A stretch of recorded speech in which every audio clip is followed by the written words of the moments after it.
پناہ مانگتا ہوں میں اللہ کی شیطان مردود سے۔ شروع اللہ کے نام سے جو بڑا مہربان نہایت رحم والا ہے۔ وہ ذات پاک ہے جو ایک رات اپنے بندے کو مسجد الحرام یعنی خانہ کعبہ سے مسجد اقصی یعنی بیت المقدس تک جس کے گردا گرد ہم نے برکتیں رکھی ہیں لے گیا تاکہ ہم اسے اپنی قدرت کی نشانیاں دکھائیں۔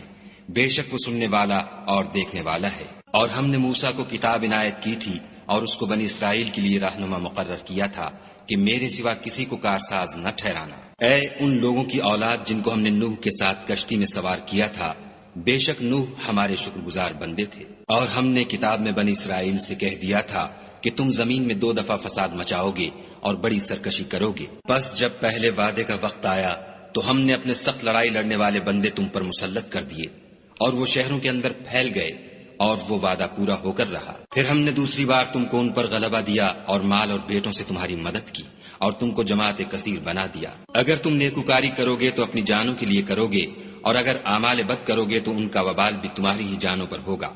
پھر جب دوسرے وعدے کا وقت آیا تو ہم نے پھر اپنے بندے بھیجے تاکہ تمہارے چہروں کو بگاڑ دیں، اور جس طرح پہلی دفعہ مسجد بیت المقدس میں داخل ہو گئے تھے اسی طرح پھر اس میں داخل ہو جائیں، اور جس چیز پر غلبہ پائیں اسے تباہ کر دیں۔ امید ہے کہ تمہارا پروردگار تم پر رحم کرے، اور اگر تم پھر وہی حرکتیں کرو گے تو ہم بھی وہی پہلا سلوک کریں گے، اور ہم نے جہنم کو کافروں کے لیے قید خانہ بنا رکھا ہے۔ یہ قرآن وہ رستہ دکھاتا ہے جو سب سے سیدھا ہے، اور مومنوں کو جو نیک عمل کرتے ہیں بشارت دیتا ہے کہ ان کے لیے اجر عظیم ہے، اور یہ بھی بتاتا ہے کہ جو آخرت پر ایمان نہیں رکھتے ان کے لیے ہم نے دکھ دینے والا عذاب تیار کر رکھا ہے۔ اور انسان جس طرح جلدی سے بھلائی مانگتا ہے اسی طرح برائی مانگتا ہے، اور انسان جلد باز پیدا ہوا ہے۔ اور ہم نے دن اور رات کو 2 نشانیاں بنایا ہے، رات کی نشانی کو تاریک بنایا اور دن کی نشانی کو روشن، تاکہ تم اپنے پروردگار کا فضل یعنی روزی تلاش کرو اور برسوں کا شمار اور حساب جانو۔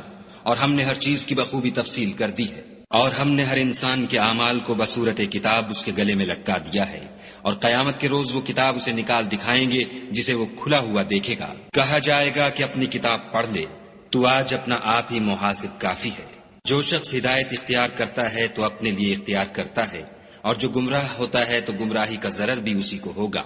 اور کوئی شخص کسی دوسرے کا بوجھ نہیں اٹھائے گا، اور جب تک ہم پیغمبر نہ بھیج لیں عذاب نہیں دیا کرتے۔ اور جب ہمارا ارادہ کسی بستی کے ہلاک کرنے کا ہوا تو وہاں کے آسودہ لوگوں کو فواہش پر معمور کر دیا تو وہ نافرمانیاں کرتے رہے، پھر اس پر عذاب کا حکم ثابت ہو گیا اور ہم نے اسے ہلاک کر ڈالا۔ اور ہم نے نوح کے بعد بہت سی امتوں کو ہلاک کر ڈالا، اور تمہارا پروردگار اپنے بندوں کے گناہوں کو جاننے اور دیکھنے والا کافی ہے۔ جو شخص دنیا کی آسودگی کا خواہش مند ہو تو ہم اس میں سے جسے چاہتے ہیں اور جتنا چاہتے ہیں جلد دے دیتے ہیں، پھر اس کے لیے جہنم کو ٹھکانہ مقرر کر رکھا ہے جس میں وہ نفرین سن کر اور درگاہ خدا سے راندہ ہو کر داخل ہوگا۔ اور جو شخص آخرت کا خواستگار ہو اور اس میں اتنی کوشش کرے جتنی اسے لائق ہے اور وہ مومن بھی ہو تو ایسے ہی لوگوں کی کوشش ٹھکانے لگتی ہے۔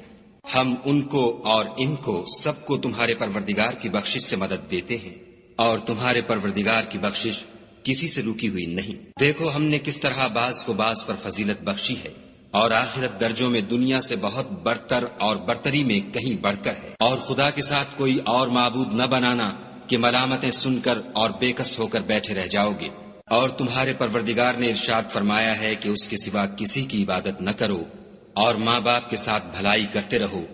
اگر ان میں سے ایک یا دونوں تمہارے سامنے بڑھاپے کو پہنچ جائیں تو ان کو اف تک نہ کہنا اور نہ انہیں جھڑکنا، اور ان سے بات ادب کے ساتھ کرنا، اور عجز و نیاز سے ان کے آگے جھکے رہو، اور ان کے حق میں دعا کرو کہ اے پروردگار جیسا انہوں نے مجھے بچپن میں شفقت سے پرورش کیا ہے تو بھی ان کے حال پر رحمت فرما۔ جو کچھ تمہارے دلوں میں ہے تمہارا پروردگار اس سے بخوبی واقف ہے۔ اگر تم نیک ہوگے تو وہ رجوع لانے والوں کو بخش دینے والا ہے۔ اور رشتہ داروں اور محتاجوں اور مسافروں کو ان کا حق ادا کرو، اور فضول خرچی سے مال نہ اڑاؤ، کہ فضول خرچی کرنے والے تو شیطان کے بھائی ہیں، اور شیطان اپنے پروردگار کی نعمتوں کا کفران کرنے والا یعنی ناشکرا ہے۔ اگر تم اپنے پروردگار کی رحمت یعنی فراخ دستی کے انتظار میں جس کی تمہیں امید ہو ان مستحقین کی طرف توجہ نہ کر سکو تو ان سے نرمی سے بات کہہ دیا کرو، اور اپنے ہاتھ کو نہ تو گردن سے بندھا ہوا یعنی بہت تنگ کر لو کہ کسی کو کچھ دو ہی نہیں، اور نہ بالکل کھول ہی دو کہ سبھی کچھ دے ڈالو، اور انجام یہ ہو کہ ملامت زدہ اور درماندہ ہو کر بیٹھ جاؤ۔ بے شک تمہارا پروردگار جس کی روزی چاہتا ہے فراخ کر دیتا ہے اور جس کی روزی چاہتا ہے تنگ کر دیتا ہے۔ وہ اپنے بندوں سے خبردار ہے اور ان کو دیکھ رہا ہے۔ اور اپنی اولاد کو مفلسی کے خوف سے قتل نہ کرنا، کیونکہ ان کو اور تم کو ہم ہی رزق دیتے ہیں۔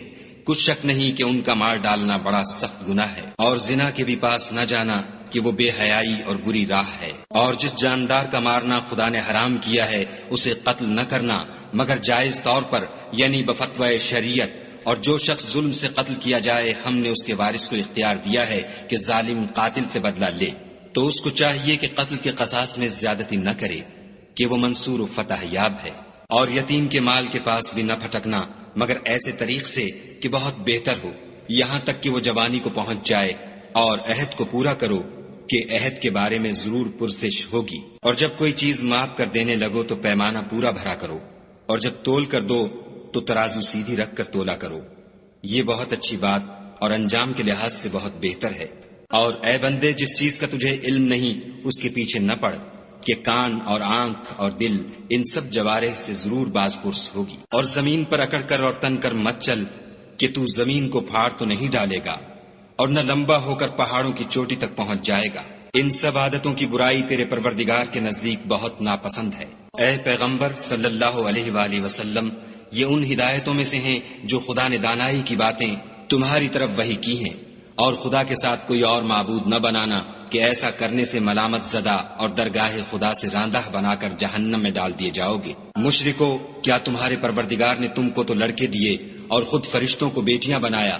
کچھ شک نہیں کہ یہ تم بڑی نامعقول بات کہتے ہو۔ اور ہم نے اس قرآن میں طرح طرح کی باتیں بیان کی ہیں تاکہ لوگ نصیحت پکڑیں، مگر وہ اس سے اور بدک جاتے ہیں۔ کہہ دو کہ اگر خدا کے ساتھ اور معبود ہوتے جیسا کہ یہ کہتے ہیں تو وہ ضرور خدائے مالک عرش کی طرف لڑنے بھڑنے کے لیے رستہ نکالتے۔ وہ پاک ہے اور جو کچھ یہ بکواس کرتے ہیں اس سے اس کا رتبہ بہت عالی ہے۔ ساتوں آسمان اور زمین اور جو لوگ ان میں ہیں سب اسی کی تسبیح کرتے ہیں، اور مخلوقات میں سے کوئی چیز نہیں مگر اس کی تعریف کے ساتھ تسبیح کرتی ہے، لیکن تم ان کی تسبیح کو نہیں سمجھتے۔